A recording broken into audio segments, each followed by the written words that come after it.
2, 1. Olá a todos, bem-vindos ao canal Dr. Rodrigo Amaral, meu canal de cirurgia da coluna.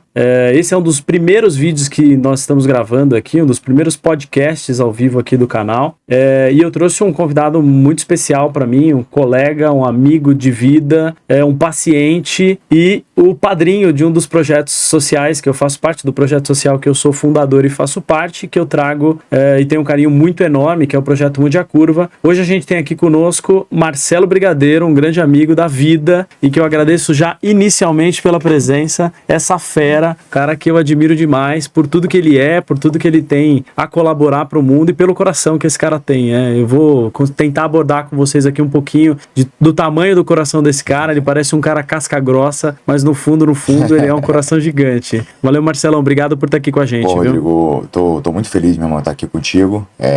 Eu já passei por diversos podcasts, mas esse aqui pra mim é especial pra caramba. É especial porque eu tenho um carinho, uma admiração absurda por tudo que você faz e tenho certeza que a gente vai poder, através do nosso bate-papo aqui, ajudar muita gente. Obrigado, Marcelão. Obrigado pela presença. Obrigado também pelo presente. O Marcelo já chegou me inspirando, né? Me trouxe um livro aqui pra falar um pouquinho de estoicismo, de Sêneca, que certamente eu vou mergulhar e tentar trazer um pouquinho disso aqui pra gente aqui no canal também, entender como ser feliz e como viver bem e ter uma coluna saudável. Marcelão, vamos deixar esse papo livre. Eu acho que a gente tem bastante intimidade, a gente já se conhece há um tempo.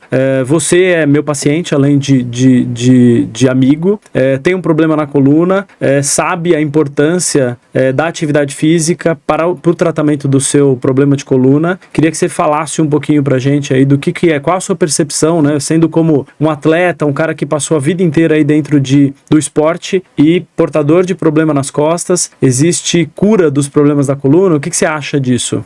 Rodrigão, eu vou falar uma coisa que é legal, que eu tenho a visão do paciente e até nas nossas conversas eu te passei isso. Quando problema de coluna, eu acredito que a maioria das pessoas vai ter, né, em algum momento. Atleta, então, eu acho que é inevitável que você tenha alguns problemas de coluna, e a minha história competitiva, minha história esportiva, ela foi feita por vários episódios de problemas na coluna.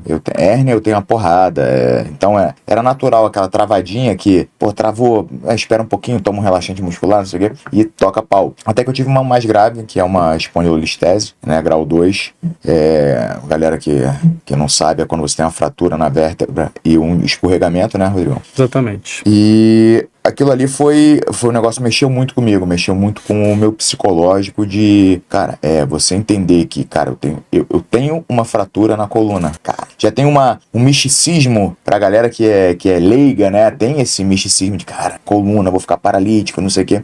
E a dificuldade de você encontrar um médico, um especialista em quem você confie para fazer um acompanhamento, um tipo de intervenção.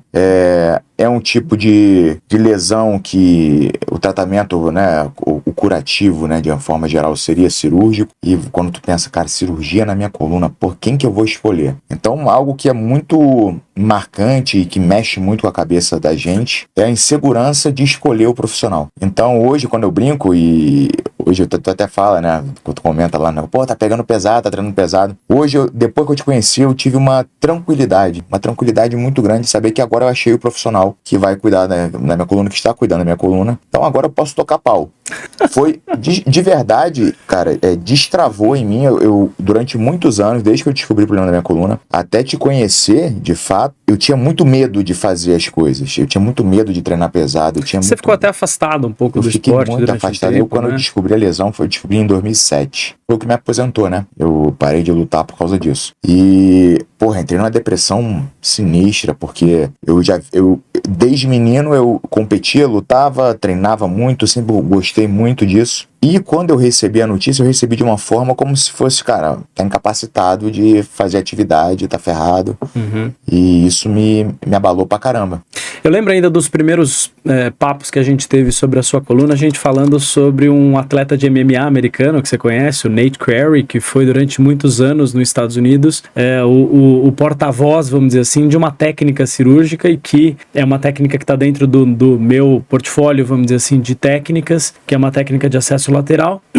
E o Nate fez algumas cirurgias da coluna por lesões repetitivas, né, que ele teve aí pelo esporte, e acho que até nos aproximou um pouco essa relação, né, você entender que outros atletas na mesma situação que você já passaram por isso e conseguiram realmente, né, se livrar da dor e ter aí uma evolução por conta de cirurgias bem indicadas e que foram realizadas com técnicas adequadas para o tipo de demanda de vocês, né? Exato, porque quando eu recebi a notícia, o cirurgião que me falou, ele disse o seguinte: meu irmão, o negócio é o seguinte, eu vou ter que botar aqui uma haste, vou ter que fixar a tua vértebra, só que isso vai estressar o nível acima, o nível abaixo. Se você continuar fazendo atividade, você vai voltar aqui depois de um tempo, eu vou ter que fixar acima, fixar abaixo, depois fixar acima, vai virar o Robocop, não vai ter mais mobilidade. Cara, meu irmão. E aí comecei a pesquisar muito, atletas que já passaram por isso, caí no Nate Query, que na época eu lutava no UFC ainda. Falei, cara, como é que esse cara conseguiu? Aí eu vi que era uma técnica diferente, só que não estava disponível no Brasil, era algo que não era possível aqui naquele momento. Ninguém fazia, e eu falei, cara, eu queria tanto ter um acesso a alguém que fizesse esse tipo de coisa. E aí, depois de muitos anos, quando eu te conheci, eu falei, cara, olha só, meu irmão, o cara que faz isso aqui no Brasil é esse cara que agora, o destino colocou no meu caminho. E isso, de fato, cara, dá uma confiança muito grande. Quando eu falo pra você,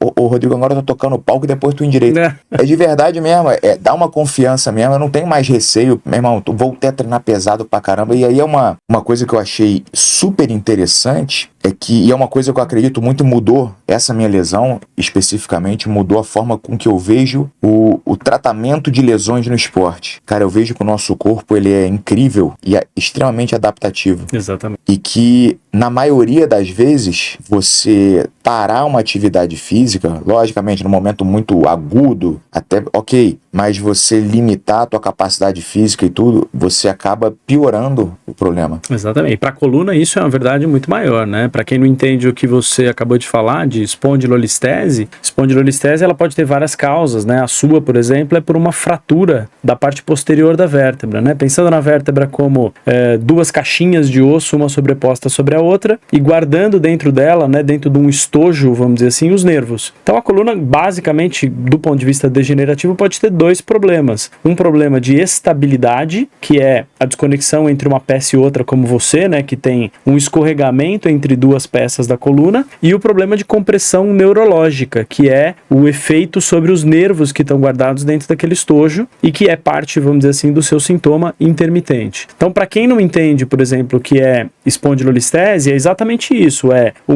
um defeito ou da articulação, ou como no seu caso, uma fratura, que faz com que uma vértebra se desloque em direção anterior com relação à outra. Pode haver deslocamentos laterais, que são também denominados laterolisteses, né? Não anterolisteses como no seu caso, mas fazem parte dos diagnósticos dessas instabilidades. O problema das instabilidades é que elas podem, em determinadas situações, levar ao pinçamento de nervo. E essas são as condições que mais comumente evoluem para tratamento cirúrgico. No seu caso, você tem uma instabilidade, tem uma lesão óssea, tem ali um escorregamento de vértebras e, felizmente, até por conta de toda a atividade física que você faz, a musculatura que está em volta dessa coluna consegue garantir uma segurança dessa vértebra numa posição de estabilidade. E aí você, apesar de ter uma doença instável da coluna, compensa essa instabilidade através do fortalecimento muscular. Então, no seu caso, a atividade física, ela te protege.